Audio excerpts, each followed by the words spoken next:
শুভ সকাল বন্ধুরা, উমা হোম লাইফে নতুন একটা দিনে নতুন একটা ব্লগে তোমাদেরকে স্বাগত জানিয়ে আমি উমা আসানসোলের ছোট্ট গ্রাম থেকে আজকের ব্লগটা আমি স্টার্ট করছি। তো যা রোদ গরম পড়েছে আজকে, কিন্তু সকাল সকাল ঘুম থেকে উঠে সমস্ত বাসি কাজ ছেড়ে নিলাম। এখন 9টার মতো টাইম হলো, তো একটু তাড়াতাড়ি করলাম, 10টা-11টার মতো টাইম হয়ে যায় আমার স্নান করতে। তো স্নান করে এসে মুখ দেখতে দেখি আয়নাটা ছোটো মেয়েটা ভেঙে দিয়েছে। তো চলো স্নান করে সিঁদুর ফিঁদুর পরে ঠাকুরকে সুন্দর করে নিত্য পুজো দিয়ে দিলাম। আজকে 10টার মধ্যে সব কাজ কিন্তু আমি কমপ্লিট করে নিয়েছি। আর তাহলে তো রোদ হয়ে যাবে, আর রোদ হয়ে গেলে দেখো এখন 10টার মতো টাইম হলো, তাতেই বাইরে একদম ঝাঁ পড়া রোদ আর ভীষণ গরমও একটা। ওই জন্য সকাল সকাল তো স্কুলটাও হয়ে গিয়েছে 7টার দিকে, তো ওই জন্য 5টার দিকে উঠছি, তারপর সমস্ত কাজ করে স্নান করে আর রান্না বান্না করব। তো পুজো করার আগে ডাল বসিয়েছিলাম, ডালটা মোটামুটি হয়ে গেল, তারপরে ভাত বসাবো। তো চলো আমার সাথে থাকবে আর ব্লগটা দেখতে থাকবে। কেমন লাগে না লাগে অবশ্যই কমেন্টে জানিও। ভালো লাগলে চ্যানেলটা সাবস্ক্রাইব করে বন্ধু হয়ে পাশে থেকো। গরমে হাবিজাবি তেমন কিছু রান্না করবো না, সিম্পলের মধ্যে রান্না করব। তো দেখি কি রান্না করি না করি তোমাদের সাথে তো সবটুকুই শেয়ার করব বন্ধু। আর স্নান করে আজকে জলখাবার খাইনি এখনও, তো জলখাবার খাবো। ডালটা দেখলাম হয়ে গিয়েছে, তো ডালটা একবারই ছোঁক দিয়ে নিই। পেঁয়াজ রসুন কিছু আর দিচ্ছি না, একটু জিরা আর কাঁচা লঙ্কা দিয়ে দিচ্ছি। তেলের মধ্যে যদি ডালটা দিই তো দেখবে গোটায় ছিটকায় বেশি, একদম মানে কেমন কড়াইটাও দেখতে লাগে। ওর জন্য নামিয়ে পরে আমি তেল ছোকটা সাম্বারটা দিয়ে দিলাম। এখন হাঁড়িটাতে জলটা বসিয়ে দিই। ছোটো মেয়েটা কিছুক্ষণ পরে স্কুল থেকে চলে আসবে, 9-9:30টার দিকে ছুটি হয়ে যাচ্ছে গরমের জন্য। ভালো তাড়াতাড়ি স্কুল হচ্ছে, তাড়াতাড়ি ছুটি হয়ে যাচ্ছে। তো এখানে ডালটা আমার ছোঁক দেওয়া হয়ে গেল। ভাত বসিয়েছি, কালকে ছোলাটা যে ছিল সেই ডালটা সেটাও ভিজানো ছিল। আর এখানে শসা আছে, পুদিনা পাতা, তেঁতুল কালকে নিয়েছিলাম। আজকে ভাবছি এই ডাল এই ছোলার ডাল দিয়ে আলু দিয়ে একটা তরকারি করব। ডাল হয়েছে, আর কাল্লাগুলো ভাজবো, পুদিনা পাতাগুলো করব। তো এখানে বড় মেয়েরও স্নান হয়ে গেছে, এখানে আমি পুদিনা পাতাগুলো ছাড়াচ্ছি, আর ও আমাকে একটু গ্লুকন-ডি জল করে দিল, আর ও নিজেও একটু গ্লুকন-ডি জল খাচ্ছে। তো এদিকে আমার পুদিনা পাতাগুলো ছাড়ানো হয়ে গেল।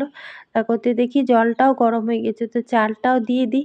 এখন ভাবছি একটু করে ভাতের চাল বসিয়ে দেবো, কারণ যদি রাতে যদি একটু ভাত খেতে মন হয় এই গরমের দিনে ছাতু পেঁয়াজ টিয়াজ বেশ কিন্তু ভালো লাগে, আর সকালে পান্তা খেতেও কিন্তু বেশ ভালো লাগে। ওর জন্য একটু বেশি করে চাল দিচ্ছি। এদিকে আমার ডাল নামিয়ে ভাত হয়ে গেছে, ভাতটা হচ্ছে। তা করতে দেখি ছোটোটাও চলে এলো স্কুল থেকে, তো ওকেও একটু গ্লুকন-ডি জল করে দিলাম। আর ওর স্কুলে কী হয়েছে না হয়েছে সেটাই বলছে আর কি। বললো মা আজকে একটু ঘুরে ঘুরে এসেছি, কারণ আজ কদিন পরেই তো ভোটের জন্য সব জায়গায় র্যালি বের হচ্ছে, ওই জন্য বলছিল রাস্তা জ্যাম ছিল। ওইটাই ও আমাকে বলছে যে আবার ঘুরে ঘুরে এলাম জানো। আমি বলছি ঠিক আছে। সেটাই গল্প করছিলাম। গ্লুকন-ডি জলটা খেয়ে যা নিচে যেয়ে নিজে নিজে স্নান করে নিয়ে আয় গা, স্নান কর গা, সেটাই বললাম ওকে। ও নিজে নিজে স্নান করে নিতে পারে। এদিকে ভাতটা আমার ফুটে গেছে। সবজি বলতে কাল্লাটাই কাটলাম, কি উচ্ছেটা সেটাই কাটলাম। তো মেয়েদেরও স্নান কমপ্লিট হয়ে গেছে, ওরা এখন দুপুরে পড়বে কম, বদমাইশি বেশি। এখানে বই খাতা ছড়িয়ে ছিটিয়ে, গামছা চাদর সব কিছু ফেলে দিচ্ছে, এগুলো সব কাচাকুচি। তো মা দেখো বাবা দেখো এই করতে করতেই অনেকটা, ওদের পেছনে আর থাকলে হবে না। এদিকে এই ঝুলা বারান্দাটা আমি দিয়ে দিয়েছি, তো ভীষণ গরম একটা লু হাওয়া দিচ্ছে। এদিকে রান্নাও প্রায় আমার অনেকটাই হয়ে গেছে, যতটুকু পাচ্ছি তোমাদের সাথে শেয়ার করছি। ডালটা তো আগেই করেছি, তারপরে এখানে ভাজাভুজিটা বলতে ওই উচ্ছেটা ভাজলাম, আর এখানে বড়াগুলো ভেজে রেখেছি, আর এইদিকে ফ্যানটা এখানে দিয়েছি। এই দেখো রান্না করে চুলাটা তাড়াতাড়ি নিচে দিয়ে ঝেড়ে দিলাম। এই কড়াই টড়াই কিচ্ছু দেবো না, সব কিছু এখানে রাখলাম, সেই 4টের সময় ধুবো রোদটা পড়লে পরে।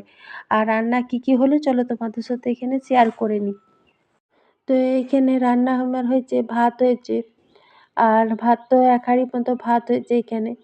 আর এখানে ডালটা তো আগেই দেখলে, ডালটা ছোঁক দিলাম। এখানে উচ্ছে ভেজেছি, আর এইখানে বড়া কিছুটা, দুটো করে ভাগের বড়া রেখেছি, আর আলু দিয়ে বড়ার ঝোল করেছি, আর এদিকে পুদিনা পাতা বেটেছি। এ হলো আজকে দুপুরের মেনু। তো খাওয়া দাওয়া করে রেস্ট নিলাম অনেকক্ষণ। আজকে 12টা 12:30টার মধ্যেই সবাই খেয়ে নিয়েছি, কারণ জলখাবার আমরা কেউ খাইনি। তারপরে যে আজ কি ঘুম দিলাম বন্ধু, ভিডিও আর করাই হয়নি। এখন 4টে মতো টাইম হলো, তোমাদের দাদাভাই ঘুম থেকে উঠে ওই একটু চা করে দিলাম। এখন আমি আর দুধ চা খেছি না, লাল চাই খেছি সকাল সন্ধ্যা। তো দুধ চা খেলে একটু অসুবিধা হচ্ছে, ওই জন্য লাল চা খেলাম। মেয়েও ঘুমিয়ে গেছিলো, সবাই ঘুমিয়ে গেছিলো মোটামুটি। সারা দুপুর আমরা 12:30টা থেকে 3:30 পর্যন্ত সবাই ঘুমোলাম। আর খাওয়া দাওয়া তো করেছি। এখন তোমাদের দাদাভাইকে চা করে দিলাম, এই আমি একটু চা নিলাম। এরপরে আমার এখন সংসারের অনেক কাজ আছে, তো চলো চাটা খেয়ে নিই। এদিকে বড় মেয়েও টিউশনি যাবে, ওরও 4:30টার দিকে টিউশনি রয়েছে, ও রেডি হচ্ছে। আর এদিকে আমি খাওয়া দাওয়া করে যা কিছু ছিল হাঁড়িতে আছে, ঘরদোর কিন্তু মুছে নিচ্ছি একটুটা। এদিকে বাসনপত্র আছে, জামা কাপড় গুছোবো, এইগুলো সমস্ত কিছু কাজগুলো করব। এদিকে বড় মেয়েকে যেহেতু সেই 12টার সময় খাওয়া হয়েছে, তো দেখো এখনো পর্যন্ত ও রোদ যায়নি। 12টার সময় খেয়েছি, তো বড় মেয়ে টিউশনে যাবে, ওকে একটু সবজি দিয়ে মুড়ি মেখে দিলাম। এদিকে মটরটা ভিজতে দিয়েছি, রাতে ঘুগনি করব। বড় মেয়েও টিউশনি আসলো পরে আমি সংসারের কাজে লেগে পড়লাম। তো এগুলো বিকেলের কাজ। আর একবার চাদরটা ঝেড়ে পেড়ে নিচ্ছি, এইখানে দেখো পরিষ্কার করে। এখন তা সে নিচেই তো সবসময় গড়াগড়ি দিচ্ছি, বিছানার উপরে তার শোয়াই হচ্ছে না। রাতের দিকেও ছাদেই শুচ্ছি, রুমে কিন্তু খুব গরম লাগছে বন্ধু। ছাদে শুচ্ছি, বেশ ঠান্ডা হাওয়া।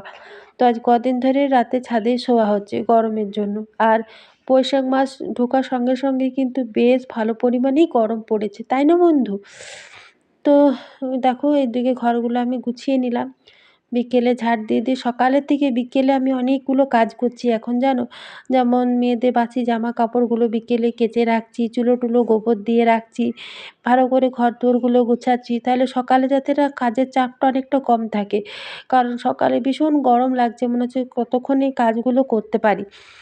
সকালের ঘরগুলো ঝাড় দেওয়া, মুছা, চা খাওয়া ধোয়া এটুকু করে নিলেই হয়ে যাচ্ছে। এদিকে দেখো বোতল জল খাচ্ছি সারাদিন। বোতলগুলো আমি সকালেই জলের বোতল ভরে নিই, তারপরে সারাদিন জল খেয়েছে, এখানে ফেলছে ওইখানে ফেলছে। ছোটোটা তো বেশি বদমাইশ করে। বোতলগুলো সব গুছিয়ে রাখলাম, এখন তারপরে বোতল আর এখন ভরবো না। এদিকে রুম দুটো ঝাড় দিয়ে নিচ্ছি, আর দেখো মেয়েদের বাসি জামা কাপড়গুলো ওগুলো সব কেচে নেব।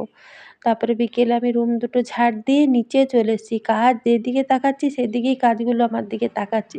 দুধের যেমন গাছগুলোতে জলই দেওয়া হয়নি, তো এই গাছগুলোনে জল দিয়ে নিই। তো সমস্ত লঙ্কা গাছগুলো একদম যেমন ঝিমুনি ধরে গেছিলো, আর ফুল আসছে না, জানো তো। গাছগুলো কত সুন্দর হয়েছে, কিন্তু ফুল একটাও আসেনি, জানি না কেন ফুল আসেনি। তো গাছগুলো সুন্দর হয়েছে। আর ভোট তো চলেই এলো আমাদের এদিকে, 23 তারিখে ভোট। তো প্রত্যেকদিন দেখছি র্যালি বার হচ্ছে, তো বাইরে এসেও দেখি একটা তৃণমূলের র্যালি বার হয়েছে, তো সেটাই তোমাদের সাথে একটুখানি আমি শেয়ার করলাম। তো আজকে কলকাতার নায়িকা ইশিকা সেন এসেছে, তো সেটাই দেখছিলাম। আর মেয়ে দুটো দেখতে পেল না। আগের বছর একবার কীর্তনের সময় এসেছিলো, দেখেছিলাম, খুব সুন্দর দেখতে। বেশ পাতলা পাতলা, মুখটা বেশ মিষ্টি। আর দেখো সবাইকে হাত মেলাচ্ছে, দূর থেকে দেখলাম, বেশ কিন্তু ভালো লাগছে। তো এই তো চলে গেল। আর ভোট পড়বো মনে হয় আজকে লাস্ট র্যালি হবে, কারণ আমাদের এদিকে 23 তারিখে ভোট। তো ভিডিওটা যতটুকু পারলাম শেয়ার করলাম। তোমরা কেমন লাগলো কমেন্টে জানিও। ভালো লাগলে সাবস্ক্রাইব করে বন্ধু হয়ে পাশে থেকো। তোমাদের আশীর্বাদ আর তোমাদের পাশে থাকা আমার একান্তই দরকার, কারণ তোমাদেরকে নিয়েই আমার এই পথ চলা।